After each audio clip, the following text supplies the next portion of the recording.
नमस्कार दोस्तों, मेरा नाम है शिवाशीष और आप सभी का स्वागत करता हूं शिवाशीष के ऑफिशियल यूट्यूब चैनल में। दोस्तों, आज की इस वीडियो में हम साइंस के 20 मोस्ट इम्पोर्टेंट क्वेश्चन के डिस्कस करने वाले हैं और दोस्तों उनसे रिलेटेड फैक्ट भी जानेंगे, तो आप इस वीडियो को पूरा ध्यान से देखें। और दोस्तों, अगर आपको किसी भी प्रश्न का आंसर आता हो तो उसका आंसर आप कमेंट बॉक्स में मुझे ज़रूर बताएँ। तो चलिए स्टार्ट करते हैं। आज का हमारा पहला प्रश्न है कि भोपाल दुर्घटना में किस गैस का रिसाव हुआ था। तो दोस्तों, इसका सही आंसर हो जाएगा ऑप्शन ए, यानी कि मिथाइल आइसोसाइनेट का। भोपाल में जो दुर्घटना हुई थी गैस की, वह मिथाइल आइसोसाइनेट गैस का रिसाव हुआ था, जिसकी वजह से काफ़ी लोगों की जानें गई थी। दोस्तों, आपको मालूम है कि मिथाइल आइसोसाइनेट का रासायनिक सूत्र क्या होता है? ये होता है C2H3NO। ठीक है, ये जो है मिथाइल आइसोसाइनेट का रासायनिक सूत्र होता है। और दोस्तों, कई बार आपसे पूछा जा सकता है कि भोपाल में जो गैस दुर्घटना हुई थी वह कब हुई थी। तो 2 दिसंबर 1984 ईस्वी को भोपाल में गैस दुर्घटना हुई थी। और कौन सी फैक्ट्री में हुई थी? तो यूनियन कार्बाइड की फैक्ट्री में हुई थी। ठीक है दोस्तों, अगर हम कार्बन डाइऑक्साइड की बात करें तो कार्बन डाइऑक्साइड का रासायनिक सूत्र होता है CO2। दोस्तों, इसे शुष्क बर्फ के नाम से भी जाना जाता है। ठीक है, और इसे ग्रीन गैस के नाम से भी जाना जाता है, तो आप इसे याद रखेंगे। ठीक है, अगला प्रश्न देखते हैं। क्वेश्चन नंबर 2 है यहाँ पे, इनमें से किसमें क्लोरोफिल नहीं पाई जाती है। दोस्तों, आपके पास 4 ऑप्शंस हैं, इनमें से बताना है आपको कि इन 4 ऑप्शंस में से किसमें क्लोरोफिल की मात्रा नहीं पाई जाती है। तो दोस्तों, कवक जो है इसमें क्लोरोफिल नहीं पाई जाती है।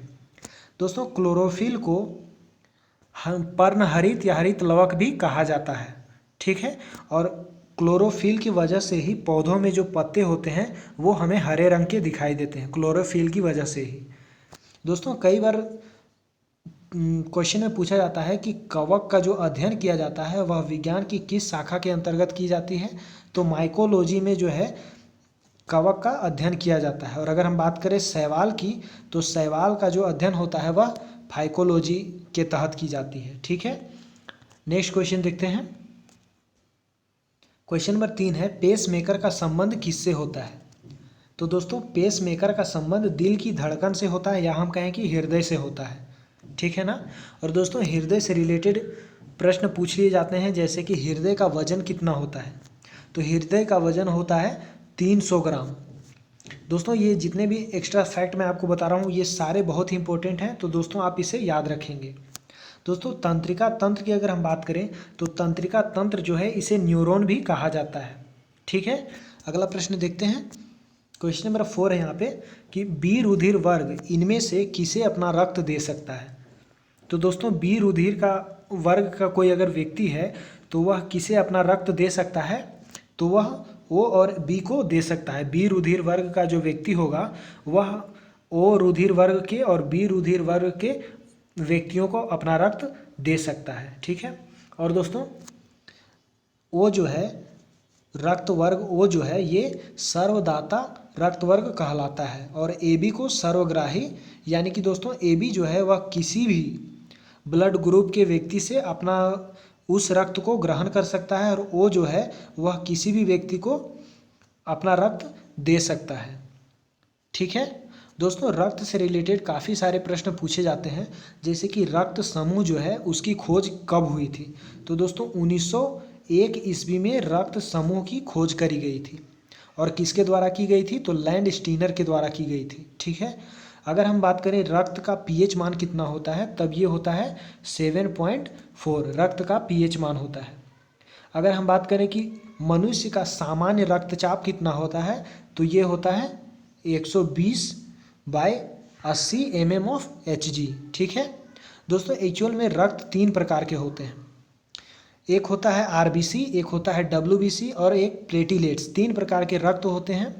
दोस्तों, अगर हम बात करते हैं RBC की, तो RBC को रेड ब्लड सेल यानी कि लाल रक्त कणिकाएं भी कहा जाता है, और RBC का जीवन काल होता है 120 दिन का।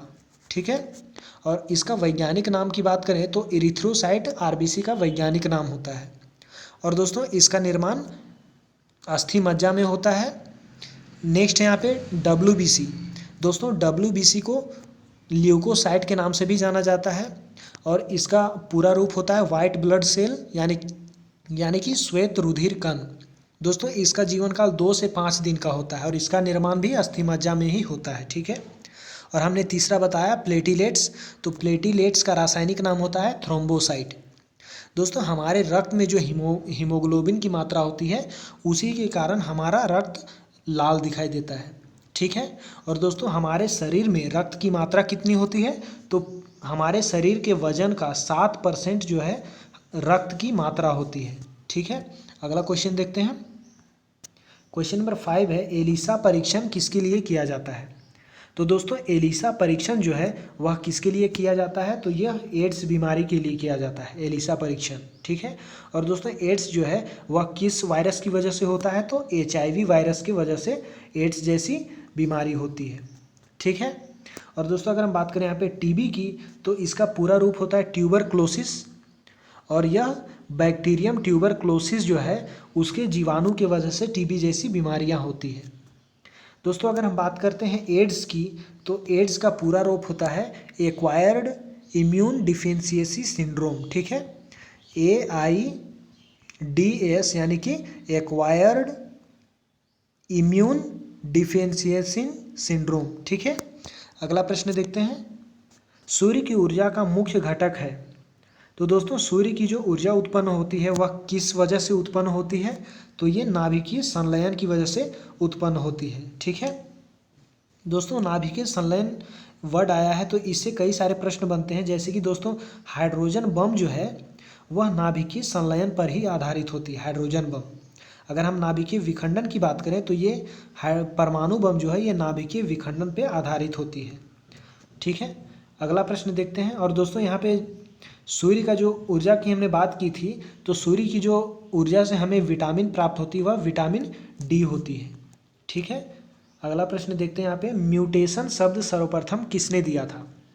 तो दोस्तों म्यूटेशन शब्द जो है सर्वप्रथम किसके द्वारा दिया गया था, तो ह्यूगो डे विस के द्वारा म्यूटेशन शब्द सबसे पहले दी गई थी। नेक्स्ट क्वेश्चन देखते हैं। क्वेश्चन नंबर 8 है, आँख में आने वाले प्रकाश को नियंत्रित कौन करता है। तो दोस्तों जब हमारी आँखों में डायरेक्ट लाइट पड़ती है तब हमारी आँखें सिकुड़ जाती है यानी कि नियंत्रित हो जाती है, तो वह किसकी वजह से होती है। तो दोस्तों इसका सही आंसर है परितारिका। परितारिका की वजह से अगर हमारी आँखों में डायरेक्ट लाइट आती है तो हमारी आँखें सिकुड़ जाती है और उसका कारण होता है परितारिका। परितारिका की वजह से ही आँखें नियंत्रित हो जाती है। दोस्तों कई बार प्रश्न में पूछा जाता है कि मानव नेत्र दान अगर कोई व्यक्ति करता है तो वह नेत्र का कौन सा भाग दान करता है। तो दोस्तों कॉर्निया जो है वह कॉर्निया का दान किया जाता है। अगर कोई व्यक्ति नेत्र दान करता है तो कॉर्निया का दान किया जाता है। ठीक है, नेक्स्ट क्वेश्चन है यहाँ पे, एक जीन एक एंजाइम सिद्धांत किसके द्वारा प्रतिपादित किया गया था। तो दोस्तों इसका सही आंसर है बीडल। ठीक है, बीडल जो है इन्होंने एक जीन और एक एंजाइम का सिद्धांत प्रतिपादित किया था। नेक्स्ट क्वेश्चन है, आवर्त सारणी के किस समूह में क्षार धातुओं को रखा गया है। तो दोस्तों आपके पास 4 समूह दिए हुए हैं, आपको बताना है कि इन 4 समूहों में से कौन सा ऐसा समूह है जो आवर्त सारणी के क्षार धातुओं को रखा गया है। तो दोस्तों ये जो है IA फर्स्ट है, ये जो है इसमें आवर्त सारणी के क्षार धातुओं को रखा गया है। और दोस्तों क्षार धातुओं में कौन कौन से धातु आते हैं, तो lithium, sodium, potassium, rubidium, caesium और फ्रांसियम, ये सारे जो हैं क्षार धातुओं में आते हैं और ये सारे अक्रिय तत्व हैं। ठीक है, नेक्स्ट क्वेश्चन देखते हैं। क्वेश्चन नंबर 11 है, इनमें से विटामिन बी कॉम्प्लेक्स का सदस्य कौन सा नहीं है। तो दोस्तों कौन सा नहीं है, एस्कॉर्बिक एसिड। दोस्तों जैसा कि हमें पता है कि एस्कॉर्बिक एसिड जो है यह विटामिन सी का रासायनिक नाम होता है, इसीलिए यह विटामिन बी कॉम्प्लेक्स में नहीं आता है। और अगर हम बात करें यहाँ पेंटोथेनिक एसिड की, तो दोस्तों पेंटोथेनिक जो एसिड है यह विटामिन B5 का रासायनिक नाम होता है। थायमिन की अगर हम बात करें तो थायमिन जो है यह विटामिन B1 का रासायनिक नाम होता है। ठीक है, और राइबोफ्लेविन की अगर हम बात करें तो राइबोफ्लेविन जो है ये विटामिन B2 का रासायनिक नाम होता है। दोस्तों एक्चुअली बी कॉम्प्लेक्स में विटामिन कितने होते हैं, तो 8 विटामिन होते हैं। विटामिन B1, विटामिन B2, 3, 5, 6, 7 और 9 और 12, ठीक है। और दोस्तों विटामिन B12 जो होता है उसमें कोबाल्ट की मात्रा पाई जाती है, ठीक है। अगला क्वेश्चन देखते हैं, इनमें से कौन सा एक प्राथमिक उत्पाद नहीं है। तो दोस्तों इन 4 ऑप्शंस में से कौन सा एक ऑप्शन है जो प्राथमिक उत्पाद नहीं है, तो ये है दूध, ठीक है। दूध जो है ये प्राथमिक उत्पाद नहीं है। दोस्तों दूध से रिलेटेड काफ़ी सारे प्रश्न पूछे जाते हैं, जैसे कि दूध में जो पीलापन होता है वह किस प्रोटीन की उपस्थिति के कारण होता है। तो दोस्तों कैरोटीन प्रोटीन जो है उसकी उपस्थिति दूध में होती है, इसी वजह से दूध में हल्का हमें पीलापन नज़र आता है। लेकिन दोस्तों भैंस का दूध जो है वो सफ़ेद नज़र आता है, उसका कारण होता है कैसीन प्रोटीन की उपस्थिति उसमें, ठीक है। और दोस्तों एक और सवाल बनता है इससे कि दूध की शुद्धता को किस यंत्र के द्वारा मापा जाता है। तो लैक्टोमीटर से दूध की शुद्धता को मापा जाता है, ठीक है। नेक्स्ट क्वेश्चन देखते हैं, क्वेश्चन नंबर 13 है, शुद्ध जल का पीएच मान कितना होता है। तो दोस्तों शुद्ध जल का पीएच मान, जैसा कि हमें पता है कि शुद्ध जल का पीएच मान 7 होता है और ये उदासीन होता है। दोस्तों आपको बता दूं कि ये जो पीएच स्केल होता है उससे हमें किसी भी विलयन का क्षारीय या अम्लीय होने का पता चलता है। इसमें 0 से लेकर 14 तक के नंबर होते हैं। 0 से अगर 7 के बीच में कोई विलयन का मान आता है तो वह अम्लीय होता है, और 7 से 14 के बीच में अगर किसी विलयन का मान आता है तो वह क्षारीय होता है। लेकिन दोस्तों अगर 7 किसी विलयन का मान आए तो वह उदासीन होता है।